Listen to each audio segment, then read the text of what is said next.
Assalamu alaikum warahmatullahi wabarakatuh. Class 6.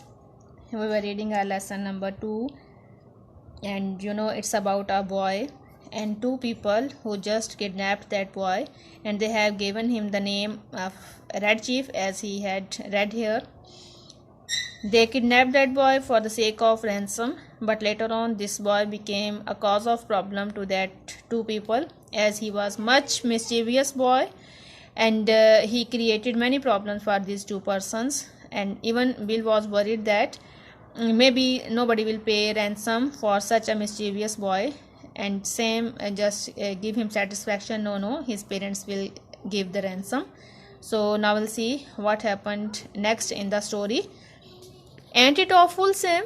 No one will pay money to get a little imp like that back. Imp mean mischievous child. His parents will, says I. Sam replied to Bill that no, his parents will pay ransom. I went to the top of the little mountain and looked around. Over towards summit, I expected to see such party, but what I saw was a peaceful landscape. Perhaps, says I to myself, it has not yet been discovered. Bill was worried about the ransom, and Sam told him no, his parents will definitely pay ransom for the boy. And later on he go out of the cave and just came on the mountain just to see the situation, what's going around. Maybe there would be some search party for kidnap, but there was quite peaceful atmosphere. When I got to the cave, I found Bill backed against the side of it, breathing hard, and the boy threatening to smash him with a rock half as big as coconut. And when he came back in the cave, the situation was quite changed. There was a fight between Bill and that boy, and the boy was holding a rock that he was going to hit Bill. He put a red hot boiled potato down my back, explained Bill, and then smashed it with his foot, and I hit him. Bill explained the situation that this boy just put a hot potato behind him, and as a result he just hit the boy, and now the boy is going to hit the man with a stone. I took the rock away from the boy and kind of patched up the argument. I shall fix you, says the kid to Bill. By and by Bill calms down and says, Sam, you won't go away and leave me here alone, will you? Sam just tried to patch up the arguments between these two, and Bill was much against that boy, and he was asking Sam not to go away, leaving him and the boy alone. I went out and caught that boy and shook him until his freckles rattled. It's mean that he took the boy and shook him much. If you don't behave, says I shall take you straight home. Now be good. He just warned the boy. If he would not behave good, he will just send him back to his home. I made him and Bill shake hands. Then I took Bill aside and told him I was going to Poplar Cove, a little village 3 miles away, to find out what reaction the kidnapping had caused. You know, Sam, says Bill, I have stood by you in earthquakes, fire, floods, and cyclones. I never lost my nerve, yet till we kidnapped that kid. You won't leave me long with him, will you? It's very funny lines that Bill told Sam, that he never left Sam alone in every hard situation, and now he is leaving him alone with that boy. And he was much worried, and he was just wanted to get assurance from Sam that he would not leave him for a long time with that boy alone. I shall be back soon, says I.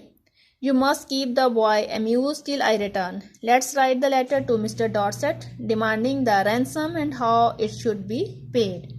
He just assured him that he would be soon here, and he also asked him to just make the boy happy and don't be angry with that boy, and then he asked him to write a letter for ransom. Bill and I wrote it while Red Chief strutted up and down, guarding the cave. Bill begged me tearfully to make the ransom $1,500 instead of $2,000. They were writing about ransom, and the boy was just moving outside of the cave in his own view that he was guarding the cave. And Bill was much worried that nobody would pay ransom, so he just requested Sam to reduce the ransom's amount 1500 instead of 2000. So to relieve Bill, I agreed. And these are the words what they wrote to the father of that boy. We have your boy. It's useless for anyone to attempt to find him. We will only return him if you meet these terms. We demand $1,500, the money to be left at midnight tonight at the same box as your reply, at the lawn tree. Send your answer by messenger at 8:30 tonight. If you attempt any treachery, you will never see your boy again. If you pay the money, he will be returned to you safe and well. These terms are final, and if you do not accede to them, no further communication will be attempted. There he wrote the demand for the money, and they also choose a tree for the reply and even for the money, and they write the letter completely. And then what happened? I walked to Poplar Cove and sat around the post office store chatting to customers. One guy says that he hears Summit is all upset on account of Elder Dorset's boy having been lost or stolen. That was all I wanted to know. I posted my letter surreptitiously and came away. It means secretly. When I got back to cave, Bill and the boy were not to be found, so I waited. Half an hour later, Bill appeared out of the bushes. Behind him was the kid, stepping softly like a scout, with a broad grin on his face. When he came, and after half an hour, these two came back, and the boy has much anger on his face. Bill stopped, took off his hat, and wiped his face with a red handkerchief.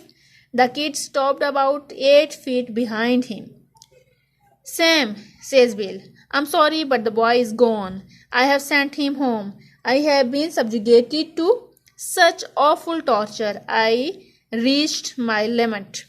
Bill was telling Sam that he has sent the boy to his home because he was out of his nerves and he could not bear the boy anymore. What's the trouble, Bill? I asked. I was rode like a horse, says Bill. Then I was given odds. Sand ain't edible.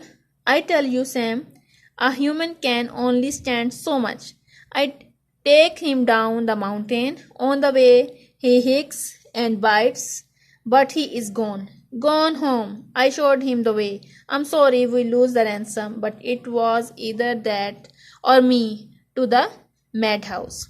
He was telling him that he has let the boy go home because he was much painful for that person, and he told him that how the boy behaved him. He made him horse, he drove him, he even gave him some oats to eat, and he told that it was quite enough to make him out of his nerves, so he sent that boy to his home.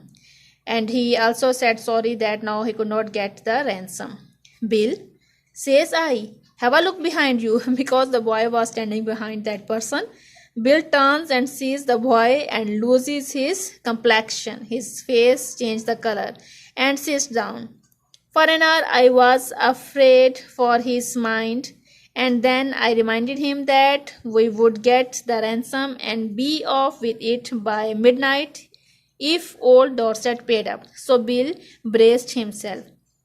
Sam just make the Bill relax by saying that after midnight they will get the ransom and they will let the boy go home, so no worries. So these words just made Bill relax.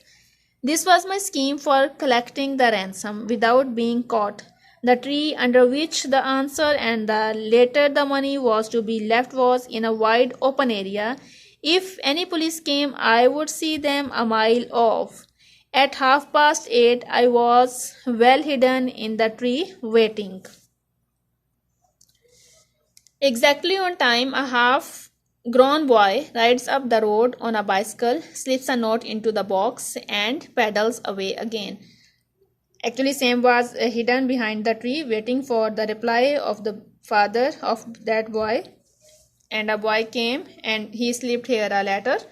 I got the note and was back to the cave soon after. By the lantern, I read it to Bill. What was the reply of father of that boy? We will see here. Gentlemen, I received your letter. I think the ransom you ask for the return of my son is little high. I hereby make you a counter proposition, which I am sure you will accept. You pay me $250 in cash, and I agree to take him off your hands, but bring him at midnight so that the neighbors don't stop you. It was quite funny reply that he even told them that I'm not going to pay you $1,500. Instead, you will give me $250 and then I will take my boy. If you not pay me, I will not take my boy. And he also make them sure to bring the boy after midnight so nobody know that now the boy is coming back home, because all the neighbors were happy on the boys leave the house. And the cheek I began, but I glanced at Bill and hesitated. His eyes were pleading with me. Sam, says he, we have got the money. This kid will send me crazy. I think Mr. Dorset is generous for making us such an offer. Don't let the chance go. Bill is much exhausted and now he is ready to even leave the boy without getting any money. He said Sam that just get that chance and just take the boy away from me. Honestly, Bill, says I, he has got on my nerves too. Sam was also much worried now with the boy.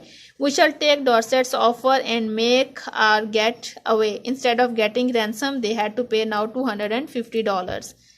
That night we got him to go by saying that his father had bought a new toy for him and we were going to play with the new toys the next day, because otherwise the boy would not go home. So they made him ready to go home by giving him the appealing offer that his father has bought a new gift for him. Just at the moment when I should have been collecting a ransom, Bill was giving $250 to Dorset. Instead of getting money, they are now paying $250 to the father of that boy. When the kid found out we were going to leave him, he fastened himself as tight as a leash to Bill's leg. His father peeled him away. The boy was just holding the leg of Bill, and his father very hardly took the boy off. How long can you hold him? Asked Bill. Bill asked his father that how long could you hold the boy. I'm not as strong as I used to be, says old Dorset, but I think I can promise you 10 minutes. The father assured him that he could hold the boy for 10 minutes. Enough, says Bill. In 10 minutes I shall cross the country and be over the Canadian border. And as dark as it was and as fat as Bill was, I think here should be as fast as Bill was, and as good a runner as I am, he was a mile and a half out of summit before I could catch up with him. He just ran away so fastly that within 10 minutes he could leave the village and the boy could not find him. So in a very funny manner the story is going to get an end. The two kidnappers had to pay the money for that boy, and in a very difficult situation, after getting very difficult situation, they now run away from that boy.